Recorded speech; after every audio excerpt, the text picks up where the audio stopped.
Hi, I'm Tom Wyrick, and I'll be your instructor this semester in Econ 155. It's the Principles of Macroeconomics, but this is basically the beginning course in economics. I wanted to mention to you just a few things in this introductory discussion, and then the next time we'll start with basically the lecture and the textbook, and we'll have students in here at the same time. What do I want to start with? The textbook I use is by a guy named Roger Arnold. The title of the book is just Macroeconomics, and there's a study guide to accompany that. You ought to get the textbook and the study guide. We'll have additional support materials on the internet, so you'll be able to go there and get class handouts and announcements and things like that. In just a few minutes, we'll go to a computer, sit down, and talk a little bit about the internet for those of you who are not familiar with it. Let me encourage you as the semester goes along to use email to communicate with me. You're certainly welcome to give me a call or come by my office.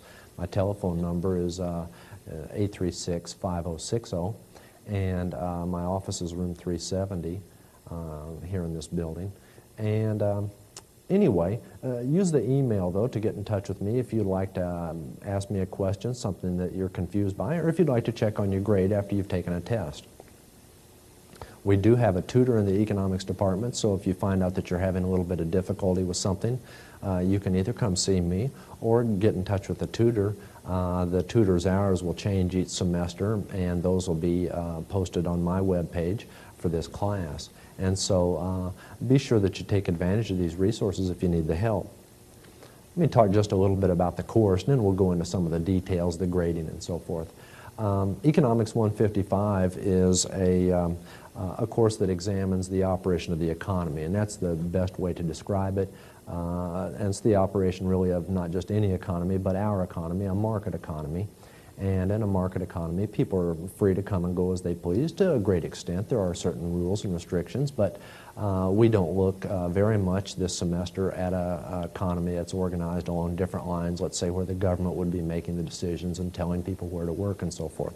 So we'll be looking at the operation of a market economy, and we'll also look at the policies used by our government to influence economic conditions.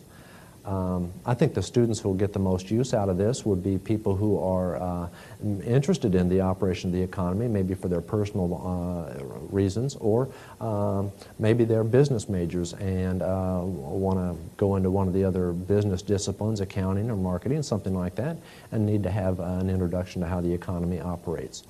Econ 155 is a general education course, so it will satisfy the requirements the university has for students, for their general education requirements. So, and I suppose that a lot of students are here for that reason. I hope that you'll find out, catch the bug maybe, and get as interested in the economy as I am, so that this isn't like taking medicine so much as being let in on a secret.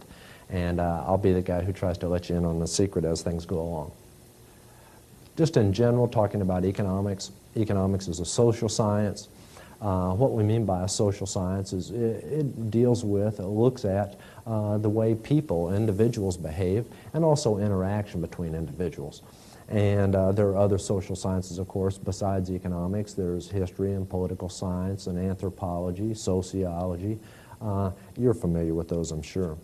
What we are going to do in economics is we look at that aspect of human behavior where that a person is using their time and their material wealth in order to satisfy their needs and their wants. And in a sense, then, we are dealing with just one branch of human behavior, and then we'll talk about how people interact with each other in the marketplace. Economics also deals with what I would call the macroeconomy, and the macroeconomy is everything added together into one lump sum. For example, we'll be talking about a term like gross domestic product. Gross domestic product is the biggest measure of economic activity, and it basically adds together the output produced by me and you and the person on the street, and we add all that together, and we get gross domestic product. You'll hear that term, or I'll say GDP many times for gross domestic product. You'll hear that term probably 1,000 times before the semester's over, so you'll become very familiar with that.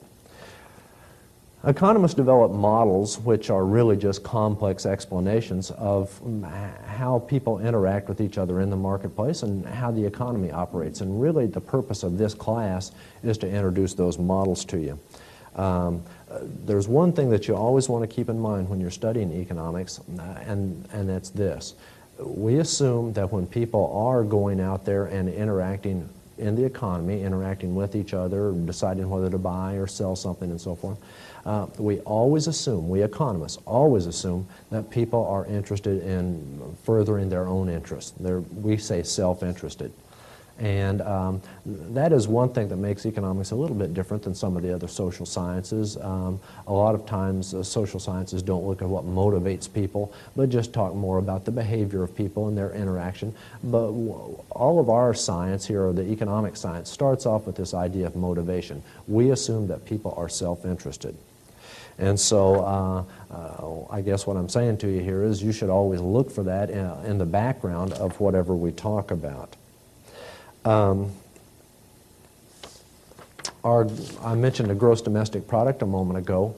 If you can believe it or not, if we add together all of the production by everybody in the United States, the total value of that production each year is on the order of $9 trillion. $1 trillion is 1,000 billion, so we're really talking about huge numbers.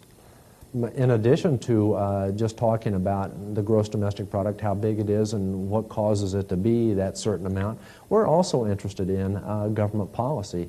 You know, if gross domestic product is going down, a lot of people are unhappy, and so are elected officials, policymakers. They try to do something about that. They try to get the gross domestic product to grow. And so that'll be another thing that we talk about this semester is the economic policies that are undertaken, monetary policy and fiscal policy. The policies that are undertaken to try and regulate or at least influence gross domestic product and keep it growing at a steady rate. We don't want it to grow too rapidly because we tend to get into inflation during those periods, and we don't want gross domestic product going down because when it does, people are out of work and businesses are failing, and there's a great deal of unhappiness and really economic misery during those periods. And so policymakers take a big interest in these issues, and since policymakers care about it and since people care about it, then we see these issues discussed a lot in the news as well. So one of the things that I hope that you'll be able to do when the semester is over is read the newspaper, the Wall Street Journal, or turn on the news and read a little bit about the economy or hear about it, and feel comfortable with the terminology that's being used, what it means. Maybe sometimes you'll be able to see the mistakes that they make, the newspaper reporters. Anyway, to succeed in economics, I guess the thing that I would tell you would be very important about succeeding in economics is to recognize that even though you've heard a lot of these terms before, money and income and the economy, even though you're familiar with those terms, you're familiar with them in the way that a layperson is who's just, heard them before. But economists have very particular, strict meanings for these terms. And so I guess what I would tell you to do as the semester goes along is work very hard on your vocabulary of economics. When you hear me use a term like money, don't just think, yeah, I know what that is, and tune me out for a minute or two, but think, maybe this guy will have a different definition of money than what I'm familiar with. And pay attention to those definitions, write them down, think about them, and the same thing will be true with all the concepts that I introduce as the semester progresses. I've mentioned here a moment ago gross domestic product. Maybe you've heard that before, but perhaps you don't have a very technical understanding of it, or maybe the relationship between gross domestic product and some other variables. And so I think the most important thing you can do is to listen to those concepts, make a sort of a list of them, know a definition of the concepts, and then also know how one concept is related to another one. And that's really the purpose of the study guide that goes along with the textbook, is to help you develop that vocabulary and understand the key concepts. That's a very important thing. It's easy to start thinking about, gosh, I've got to learn these theories and know all the theories. But the important thing for you to know is that you're never going to learn those theories and master those unless you're comfortable with the building blocks that go into it, and that's these economic concepts. And so pay most attention to the concepts, and then the theories will be a lot easier for you to master. Let's talk about grades. What we'll have this semester is we'll have 4 exams and then a final. The tests will be multiple choice, true, false, that type of thing, objective tests rather than essays. And those tests will cover material that we discuss in class as well as material that's in the textbook. I'm an economist and I believe in incentives, so what I want to do is give you an incentive to come to class and watch the tapes as well as to read the textbook. So I'll put questions on the tests that come from the book and other questions that come from class, but most of the questions you'll find come from both the textbook and the class. And so that's where you're going to run into most of this material. So we'll have 5 exams, counting the final. The final exam will be comprehensive, and by that I mean that it will cover sort of the high points of the entire semester. So you don't want to forget about some of these things that we've talked about in the first couple of weeks, because you'll be held accountable for them on the final exam. You and every other economics student will be taking that same final exam at the end of the semester, and it's a standardized final. And so I hope you do well on it, and I feel like one of my important goals is to help you get ready for that final exam. I don't make it up, but it is standardized type material that is talked about in all of our economics classes. The grading scale is 87%'s an A, 77's a B, 67's a C, 57's a D. That won't really change. If I give you a harder test than I intend to and the grades are particularly low, I'll come back and add some points in to adjust the test scores and bring them up to a reasonable level. I hope that's not necessary, but if it is, I'm not afraid to do that. And so don't worry about me just giving an impossible test and nobody passes. That's not going to happen. There'll be a reasonable number of these higher grades, and unfortunately there'll be a certain number of the lower grades as well if students don't get the work done. You'll have 2 opportunities to take each test. The one will be during the regular class period in the evening, and then there will be another time, an optional test day, on Saturdays. And you will have those 2 opportunities, and it'll be up to you whether you come in the evening or come on a Saturday to take the test, but you will have to take it one of those 2 times. There won't be other opportunities where you can just stop by my office and say, how about me taking the test now? Unfortunately, I won't be able to accommodate those requests. So be sure that you plan ahead. If you know that you're going to miss the evening class, you should be sure that you're going to have your Saturday open so that you'll be able to take the test then. You'll have a schedule that I'll be handing out on the first evening of class, and that will tell you when each lecture is going to be, and also I'll have that information at my website. Let me give you my idea, at least, on how to study for a test. And let me sort of begin by saying that maybe my idea is not the best one for you. It's really more along the lines of how I studied for tests when I was in college.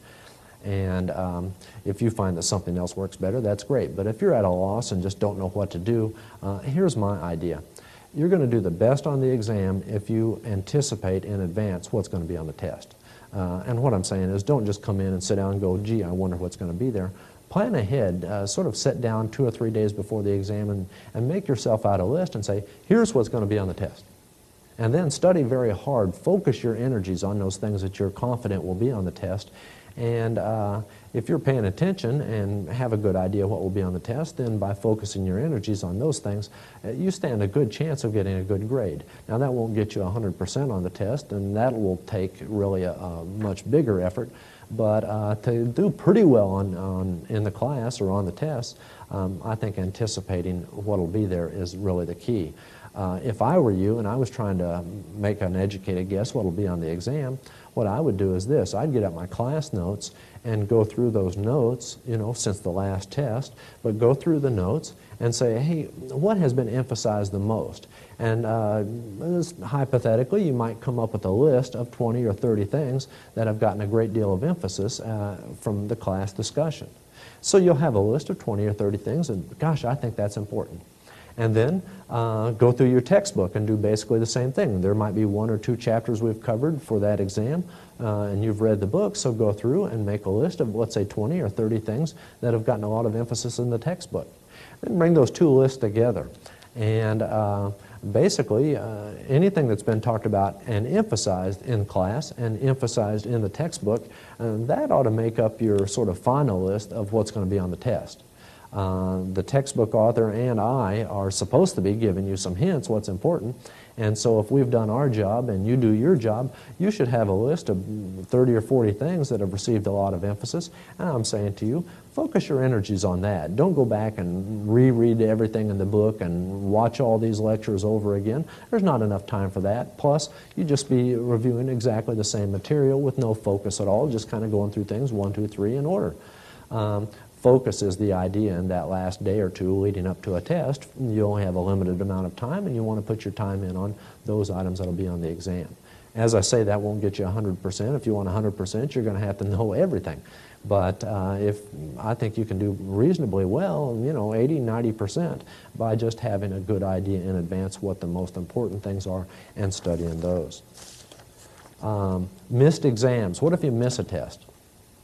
Well, you really need to get in touch with me and let me know what the problem is so that you can have an excused absence. I'm not a real stickler on that, but you certainly need to have something other than just I don't feel like coming in, or I don't know, I partied too much last night, or it was my birthday and I just feel like taking a day off. But if you've been ill or a family member's been ill or whatever, we'll work something out and you'll have an excused absence. What I would suggest to you is you have 2 opportunities to take each one of these tests, as I say, on the evening or on a Saturday, the evening of class at our regular time. And so if, there's an illness in the family or you're ill, you're still going to be able to make that other class meeting and take the test. But if you should miss both of those, you for sure need to contact me, and you can call my number.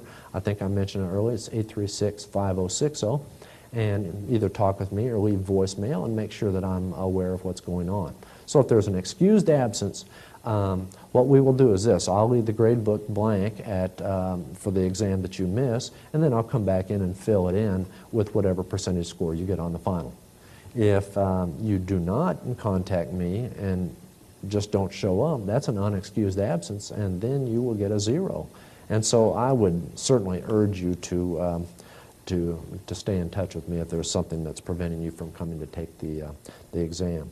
Now, after these tests are over, you'll want to know your grades. There's really a couple ways for you to get the grade. I guess there are 3. One would be when you come in to take the exam, bring an envelope with your name and address on it and a stamp. Please provide the stamp. And a few days after the exam's over, I'll mail you your grade. A second way that you can get that is come by my office. Usually during office hours. There are other times that I'm around, of course, but it might be a little bit difficult for you to just kind of come by until you finally catch up with me. You can certainly call me and make an arrangement to come by in the afternoon or whenever is convenient for you. But I think the best way for you to get your grade is to email me. I always check my email every day, and as soon as I have your grade, I'll be happy to send that to you. And I would also encourage you to use that email just to ask me questions. And I mean, if there's something that I've discussed in class or something in your textbook and you're having trouble, then send me an email. You've got plenty of time to kind of word the question in your own way, whereas sometimes just on the telephone or in person, you might have a little bit of difficulty putting things in the way that you want to, clearly and so forth. But send me an email and I'll be happy to send you my answer. We've got a website for the class, and we'll be going to a computer here in just a few minutes and looking at that, and I'll talk with you about Bear Mail, the website where you can send mail if you don't have your own internet software, or email software, I should say. But we'll be talking about that, but let me encourage you to use the email to do this. The internet is really a powerful technology, and many of you already know that, but for those of you who don't, that is the way of the future, and there's no time like the present to get started using this and to appreciate some of its benefits. Let me put out one little warning that some students will forget about, but I don't ever want the opportunity to go by without me making this clear to you. If you stop coming to class and just say, well, I'm not going to be taking these exams and whatever, you must come to me and get me to sign a drop slip. That's the only way to do this. If you don't come and ask me to sign a drop slip and just don't show up anymore, then you'll start accumulating zeros on the test scores, 0 on the final exam, and then I'll be forced to give you an F for the class. I don't want to do that. You don't want to do that. And for sure, if you come in and just say, hey, I need to drop the class, there won't be any hard feelings and, no screaming and shouting and so forth. I'll just say, well, that's too bad, and sign your drop slip and you go on your way, and there's no reason for you to have that F on your grade card. So be sure and keep that in mind. The last day to drop the last day to drop a class is roughly a week and a half before the semester is over. I have absolutely no control over that date. And so, don't come in the day before class is over and say, oh, I want you to fix this. I can't do it. I don't have that power. Over in the administration, they set those dates. The calendar's set a long time in advance, and the faculty just lives with it. So I'm telling you, at about a week or 10 days before class is over, if you have not been coming, you be sure to get here before that day and get me to sign that drop slip. Finally, to get the most from a telecourse. Students taking a telecourse are, in a sense, they are at a disadvantage, but in another way, they have an advantage. The disadvantage is you can't just throw up your hand and ask a question.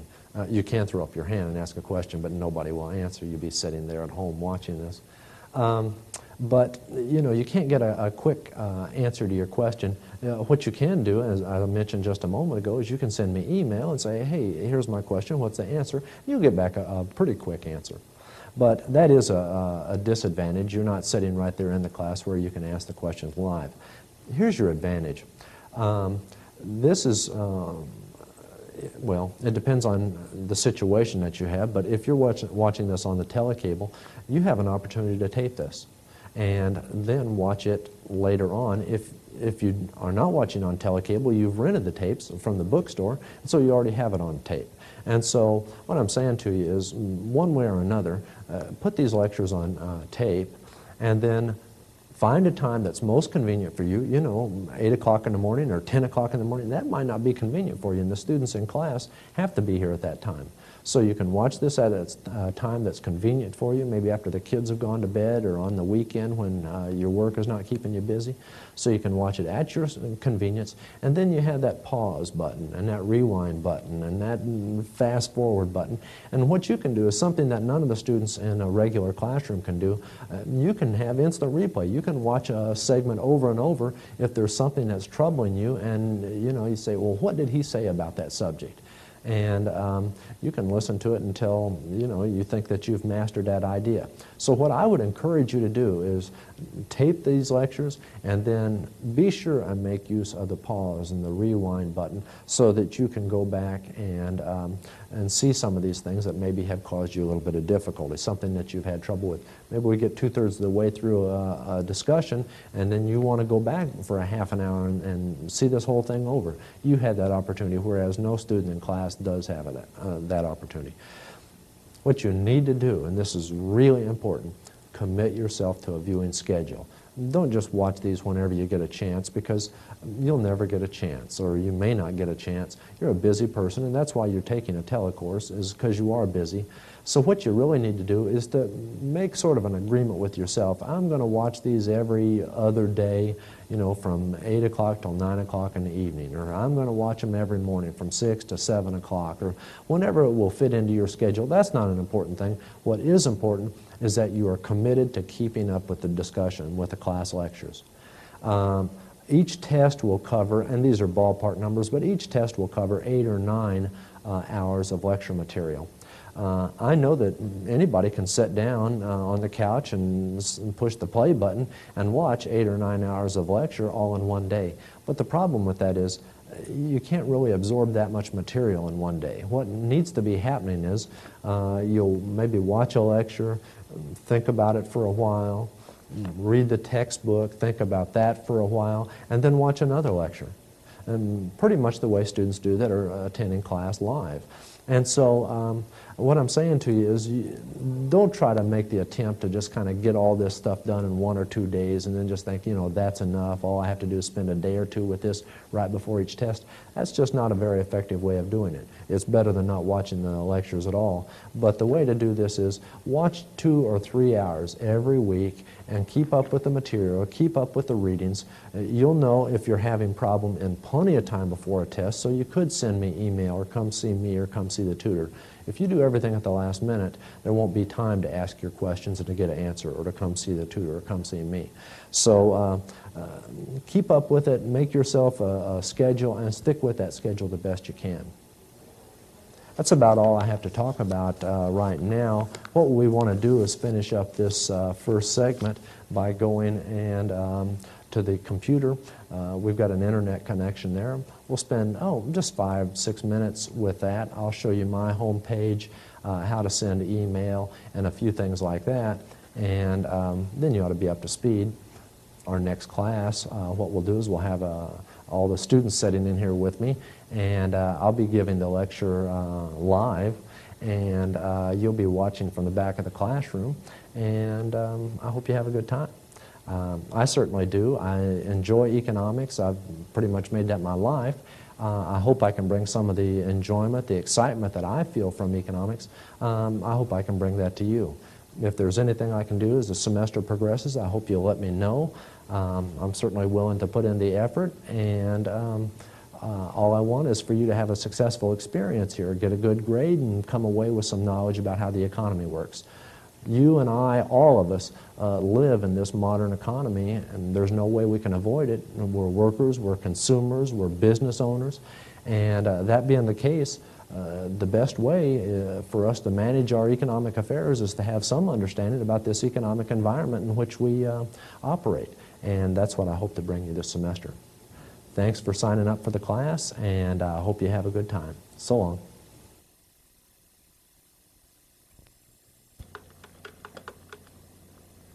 Oh, hi.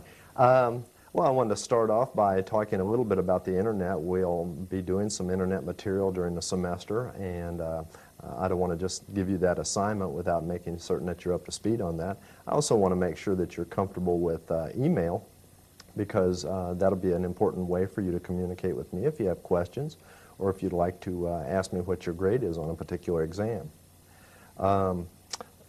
I've got the internet here on this monitor, and you'll be able to see that.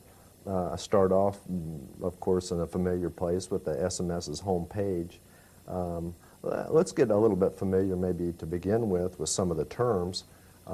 This software that we're using to access the internet, the general term for that is a browser, and there are several browser softwares, and it really doesn't matter which one you're using. You'll be able to gain access to these same services in any way. So anyway, this is our browser. What you can notice is up at the top of the screen, there's a box, a rectangular area, and that's where you type in the address that you're interested in visiting. SMS's address is, of course, the one that I have now, since we're visiting SMS's home page. All these addresses, or almost all of them, start off with the same few letters, HTTP, and then there's a colon and 2 slashes, and after that then each website, internet website that you visit will have its own address. Usually after this HTTP in the colon / usually what you'll see is www, World Wide Web, and then for SMS, for example, it's www dot, or a period, smsu dot, or again a period, edu. Then above the address box, there are a number of other buttons that you can just kind of glance across and look at. The ones that I use the most are at the left-hand side. One says back and one says forward. By clicking on those buttons with the mouse, a person's able to go back to the previous page that they were on, or forward to the one that maybe they had visited before and backed up. Now they need to return to that web page again.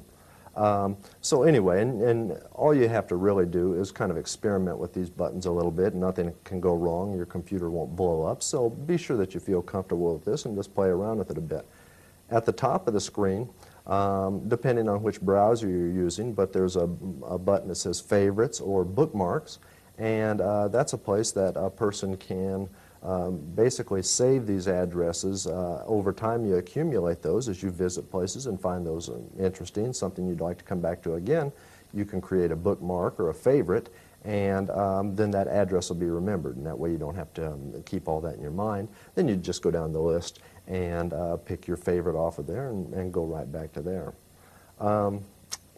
what I wanted to do is to show you my home page, and then after my home page, show you a little bit about the Bear Mail, which is the place that you can go to get your email or send email, for example, to me to ask about your grade.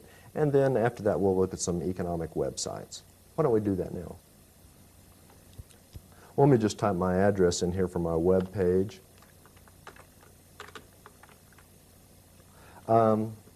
I want to caution you, you'll see a bunch of addresses up here today, both to my web page and to the other places that we visit. Those addresses can be changed over time depending on the administrator and the person who designs these web pages. And so just because you see a certain address up at the top right now, it doesn't mean that 6 months from now or a year from now you'll be able to visit that same address. You may have to hunt and find the location again.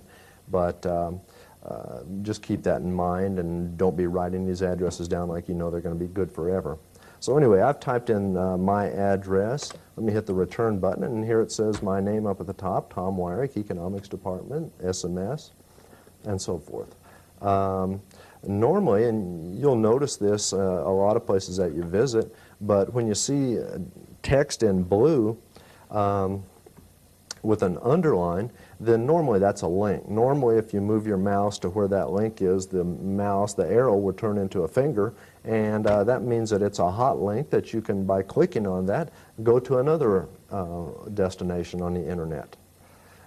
So anyway, if you'll notice here fairly high up on the page after my name and a little bit of information about me, my courses, and then there's Economics 155 listed. And so that'll be the place that you visit in order to find things like the course policy statement and the schedule for the class, announcements that I might have during the semester, handouts, and so forth. Just a wide variety of things.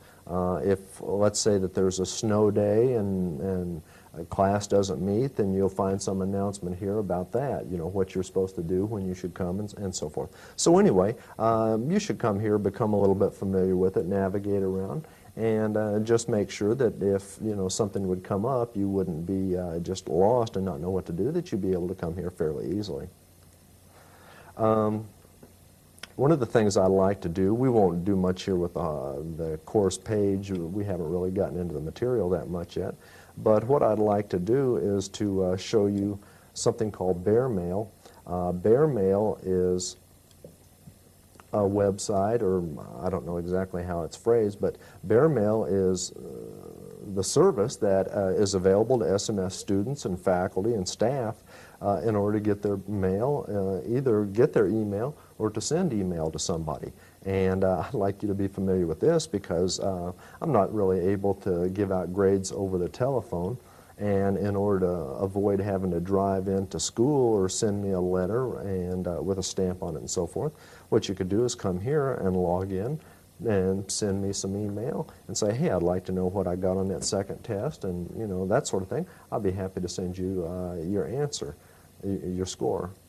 All you have to do, you can see these things on the screen, user ID, that is what your initials, in my particular case that's TLW, and then after that your social security number, what is it, the last three numbers, and for me that's 018, and then F, in my particular case, stands for faculty. So my user ID is TLW018F. After that, the password, I'm not going to be telling you my password, but you'll have your own password. If you don't, you want to for sure sign up for one over at Computer Services. And then down at the bottom, you pick the server that you're trying to access. Here, student, faculty, and staff. I'll pick faculty, and click on the button that says login, and then you come up and find the email that you have. And also up at the top, it says check mail. Compose would be what you would do if you want to compose a message to somebody else. Now, you may not use this. You may, on your particular browser, you may have some other email program, and that'll be fine, but Bear Mail is something that's available to all SMS students at no charge. All you have to do is sign up for this service. We won't check my mail. I just wanted to show you that website. We'll go back to my home page. So we've seen my homepage and we've seen the Bear Mail. I guess you saw there a second ago, we saw the SMS's homepage. Let's go down here on my homepage, scroll down a little ways, and what you'll see is that there's several links for economic information, economic material, including some of the stuff that we talk about in this class. Again, my homepage won't always look this way, so you won't always be able to see exactly these things, but I will always have economic information here on my homepage that you'll be welcome to visit and take advantage of. And here's just a number of different websites. Let's click on this one. It's called Briefing Room, and it's economic data and charts from the White House in Washington. The President's staff keeps this stuff current, and gosh, there's just all sorts of materials here. Production, sales, orders, and inventories is one link.